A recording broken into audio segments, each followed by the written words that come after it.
আসসালামু আলাইকুম ওরহমতুল্লাহি ওবরাকাতু। আলহামদুলিল্লাহ ওসসালাতু ওয়াসসালামু আলা রাসূলিল্লাহ ওয়া আলা আলিহি ওয়া আসহাবিহি ওয়া মান ওয়ালাহু আম্মা বাদ।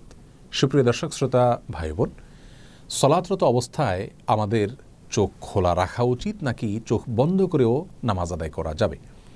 অনেকে চোখ বন্ধ করে নামাজ আদায় করলে তার মনোযোগ বেশি থাকে, এক্ষেত্রে তার করণীয় কী হবে? এ বিষয়ে প্রিয় নবী সাল্লাল্লাহু আলাইহি সাল্লামের সুন্নাহ তথা আদর্শ হলো সাধারণ অবস্থায় তিনি সালাত আদায় করার সময় চোখ খোলা রাখতেন। তিনি যখন সালাত আদায় করতেন তার দৃষ্টির সীমানা তথা সিজদার মধ্যবর্তী জায়গা তিনি দেখতে পেতেন। এ বিষয়টি বিভিন্ন হাদিস থেকে অত্যন্ত পরিষ্কারভাবে আমরা জানতে পারি। তাছাড়া একজন মুসল্লি সালাতরত অবস্থায় সিজদার জায়গার দিকে তাকাবেন, সে বিষয়ে নির্দেশনা রাসূল আকরাম সাল্লাল্লাহু আলাইহি ওয়াসাল্লামের হাদিসে রয়েছে। সুতরাং সাধারণ এবং স্বাভাবিক অবস্থায় একজন মানুষ চোখ খোলা রেখে সালাত আদায় করবেন, সে বিষয়টি তার জন্য উচিত এবং উত্তম এবং সুন্নাহসম্মত। তবে যদি কেউ সালাতরত অবস্থায় তার দৃষ্টির সীমানায় এমন কোনো কিছু দেখতে পান বা এমন কিছু পড়ে তার দৃষ্টির সীমানায় যেই বিষয়টি দেখা তার জন্য গুনাহের, তাহলে অবশ্যই তিনি চোখ বন্ধ করে সালাত আদায় করবেন। আর যদি যৌক্তিক কোনো কারণে তার চোখ বন্ধ করে সালাত আদায় করতে হয়, যেমন স্বাস্থ্যগত কারণে ইত্যাদি, তাহলে অবশ্যই তিনি সালাত আদায় করতে পারবেন চোখ বন্ধ করে। আর নিছক মনোযোগ ধরে রাখার জন্য তিনি চোখ বন্ধ করে সালাত আদায় করলে সেটি তার জন্য জায়েজ হবে কিনা, সে বিষয়ে ফোকায়ে কেরাম এবং আইম্মা এজামের দুটি মত রয়েছে। অনেক ফকিহ এবং ইমামগণ চোখ বন্ধ করে সাধারণ অবস্থায় সালাত আদায় করাকে মাকরুহ বলেছেন, অনেকে অনুমতি দিয়েছেন। যারা মাকরুহ বলেছেন তাদের যুক্তি হলো, প্রথমত রাসূল করিম সাল্লাল্লাহু আলাইহি সাল্লাম চোখ খোলা রেখে সালাত আদায় করতেন এবং মুসল্লিকে সিজদার দিকে তাকিয়ে সালাত আদায় করতে বলেছেন, বিধায় চোখ বন্ধ করে সালাত আদায় করাটা এই সুন্নাহ এবং হাদিসের পরিপন্থী।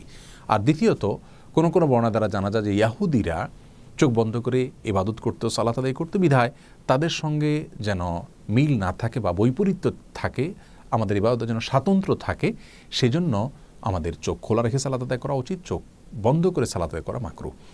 আর যে সমস্ত ইমামগণ ফোকাহায়ে কেরাম মনোযোগ ধরে রাখার জন্য চোখ বন্ধ করে সালাত আদায় করাকে জায়েজ বলেছেন, তাদের যুক্তি হলো যে সালাতের মধ্যে মনোযোগের বিষয়টি অনেক বেশি গুরুত্বপূর্ণ।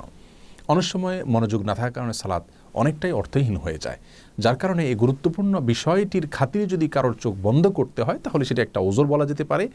এরকম ওজরের ভিত্তিতে তিনি অবশ্যই চোখ বন্ধ করে সালাত আদায় করতে পারেন। পুরো বিষয়কে সামনে রাখলে আমাদের কাছে যে বিষয়টি পরিষ্কার হয় তা হলো, সাধারণ এবং স্বাভাবিক অবস্থায় একজন মানুষের চেষ্টা করা উচিত চোখ খোলা রেখে সালাতের মধ্যে মনোযোগ ধরে রাখার। অন্যদিকে চলে গেলেও মনোযোগকে আবার ফিরে আনার চেষ্টা করতে হবে। এই কসরত তিনি করতে থাকবেন সালাতের মধ্যে, এবং এটাই হলো সালাতের সঠিক এবং বেসিক পদ্ধতি। আর যদি তার দৃষ্টি সীমানার মধ্যে এমন কিছু পড়ে যে বিষয়টি তার মনোযোগে ব্যাঘাত সৃষ্টি করে, তাহলে অবশ্যই তিনি চোখ বন্ধ করে সালাত আদায় করতে পারবেন। আর মাঝে মধ্যে অত্যধিক মনোযোগ সৃষ্টির জন্য চোখ বন্ধ করতে পারেন, সেক্ষেত্রে কোনো সমস্যা নেই। দোয়ার সময়, দুরুদের সময়, জিকির আজকারের সময়, কোরআন তেলাওয়াতের সময় যদি সম্পূর্ণরূপে তিনি চোখ বন্ধ করে রাখেন এবং তাতে যদি তার মনোযোগ বেশি থাকে, সেটা অবশ্যই জায়েজ রয়েছে, সেক্ষেত্রে কোনো প্রকার বিধিনিষেধ কেউই আরোপ করেননি। আল্লাহ রাব্বুল আলামিন আমাদের সকলকে সর্বাবস্থায় রাসূল আকরাম সাল্লাল্লাহু আলাইহি ওয়াসাল্লামের সুন্নাহসম্মত উপায়ে প্রত্যেকটি ইবাদত সম্পাদন করার তৌফিক দান করুন।